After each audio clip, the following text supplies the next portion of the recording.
Tamil Nadu elections మిగతా 4 రాష్ట్రాల్లో జరిగిన ఎలక్షన్స్తో పోలిస్తే కంప్లీట్ ఇంట్రెస్టింగ్.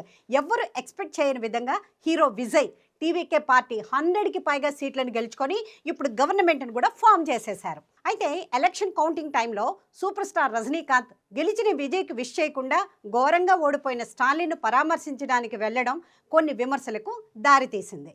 పైగా ఎయిర్పోర్ట్లో మీడియా విజయ్ గురించి అడిగితే నవ్వుతూ వెళ్ళిపోయారు సూపర్ స్టార్. దాంతో సోషల్ మీడియాలో రజనీకాంత్ వర్సెస్ విజయ్ వార్ మొదలైంది. రజనీకాంత్కు విజయ్ సీఎం అవ్వడం నచ్చలేదు, అందుకే అసూయ పడుతున్నారంటూ నెటిజన్లు దారుణంగా ట్రోల్ చేశారు. దీనిపై రజనీకాంత్ రీసెంట్గా లైవ్లోకి వచ్చి మైండ్ బ్లోయింగ్ క్లారిటీ ఇచ్చారు. ఎయిర్పోర్ట్ వీడియోపై రెస్పాండర్ రజనీకాంత్ తాను ఆల్రెడీ విజయ్కి ఫోన్ చేసి విష్ చేశానని, అందుకే ఆ రోజు నవ్వుతూ వెళ్ళిపోయానంటూ క్లారిటీ ఇచ్చారు.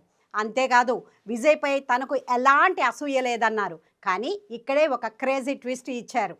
ఒకవేళ కమల్ హాసన్ సీఎం అయి ఉంటే మాత్రం నేను ఖచ్చితంగా అసూయ పడేవాడిని, కానీ విజయ్ సీఎం అవ్వడం నాకు చాలా సంతోషంగా ఉంది అంటూ సెన్సేషనల్ కామెంట్స్ చేశారు రజనీకాంత్. తమిళనాడులోని 2 మెయిన్ రూలింగ్ పార్టీలను ఒంటి చేత్తో ఎదుర్కొని విజయ్ సీఎం అవ్వడం తనను ఆశ్చర్యపరిచిందని చాలా మెచ్చుకున్నారు.